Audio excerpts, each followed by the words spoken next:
Hello दोस्तों, Ayurveda for life page में आपका स्वागत है। हम इस पेज में नमस्कार दोस्तों, कैसे आप सब लोग। आज इस वीडियो में हम चर्चा करेंगे दांतों को स्वच्छ बनाने के लिए कुछ आयुर्वेदिक और कुछ घरेलू उपाय के बारे में, जो आपके पीले काले दांतों को बिल्कुल साफ सफ़ेद चंद्रमा जैसे बना देंगे।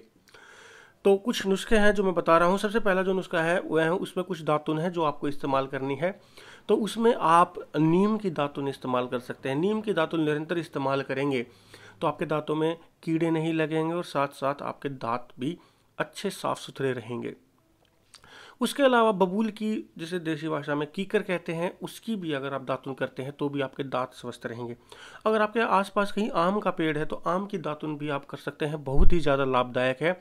और आम के पत्ते अगर आप ला करके उसको थोड़ा सा कूट करके और उसका अच्छे से पेस्ट बनाकर दांतों पे रगड़ेंगे और थोड़े हल्के हल्के मसूड़ों पर मसाज करेंगे तो मसूड़ों की से एक्सरसाइज होती है और पूरे मरणोपर्यंत तक आपके दांत जो है वो स्ट्रोंग रहेंगे, दांतों को कोई रोग नहीं होंगे। अगर मसूड़ों को कुछ भी रोग होता है तो आपके दांतों में वह रोग आता ही है, चाहे वो कीड़े लगना हो, दांतों की मलिनता हो, या फिर दांतों में झंझनाहट ठंडा आदि लगना हो, और उसके अलावा दांतों की कमजोरी, पायरिया, उसमें जो खून निकलना, यह सारे अगर आप मसूड़ों की अच्छे से मसाज नहीं करेंगे तो यह सारे रोग आएंगे। तो आम का जो पत्ता होता है उसको पीस करके दांतों पे जरूर मलें और हल्के हल्के मसूड़ों पर भी इसकी मसाज करें।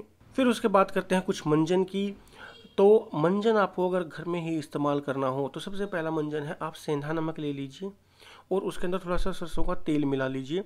आपस में उंगली से उसको मिला करके दांतों को मंजन करने से दांत सफ़ेद हो जाते हैं, उनकी मलिनता मिट जाती है।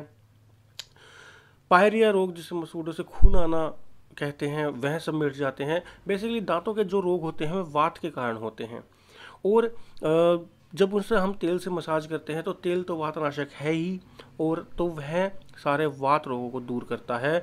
तो दांतों की झंझनाहट हो या फिर मसूड़े से खून आना हो, यह सारे रोग दूर होते हैं। इस पे एक कहावत भी कही गई है, सरसों का तेल लीजिए और सेंधा नमक महीन, इसको कुछ दिन दांतों पे लगाइए, दांत रहेंगे ना मलिन। तो यह दांतों को मलिन नहीं रहने देता। इसके अलावा अगर दूसरे मंजन की बात की जाए तो उसमें भी सरसों का तेल, और उसमें आप चाहे तो हल्दी मिला सकते हैं। सरसों का तेल और हल्दी से भी मसाज कर सकते हैं, चाहे तो आप इसमें नमक भी मिला सकते हैं। यह जो आजकल ऐड चलाई गई है कि आपके टूथपेस्ट में नमक है या नहीं, तो सोडियम बेसिकली जो होता है वह दांतों के लिए अच्छा होता है। जो आजकल पूछने लग गए हैं आपके टूथपेस्ट में तुलसी है या नहीं, तो तुलसी का तो कोई तुक भी नहीं बनता। वैसे तुलसी के अंदर पारा पाया जाता है जो दांतों के लिए अच्छा नहीं होता, लेकिन इनको अपनी चीज़ें घुसेड़नी होती हैं। नीम के नाम पर, तुलसी के नाम पर, अलग अलग चीज़ों के नाम पर इनको कुछ कुछ चीज़ें इनको पता ही नहीं होता क्या मिलाना होता क्या नहीं मिलाना होता। तो यह दो मंजन से आप इनको इस्तेमाल कर सकते हैं।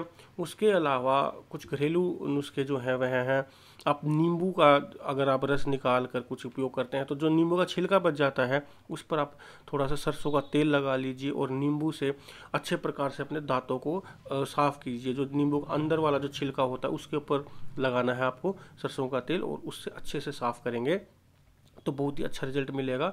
और काफ़ी ये लाभदायक भी है। इसके अंदर विटामिन सी भी है। विटामिन सी बहुत अच्छा होता है दांतों के लिए, और यह क्योंकि इसके अंदर खटासपन होती है, खट्टा होता है, तो यह सफ़ेदी भी लाता है दांतों में। यह बेसिकली मैल को काटता है, तो यह भी काफ़ी असरदार नुस्खा, आप इसको भी आजमा सकते हैं, इस्तेमाल कर सकते हैं। इसके अलावा दांतों की एक टिप्स बताता हूँ मैं, जो दांतों को बिल्कुल स्वस्थ रखने के लिए और दांतों को मजबूत रखने के लिए। जब भी आप मल मूत्र का त्याग करने जाते हैं, शौच आदि करने जाते हैं, तो दांतों को थोड़ा सा दबा लीजिए उस टाइम पे, तो उससे दांतों के जो रोग हैं वो जल्दी से नहीं हो पाते।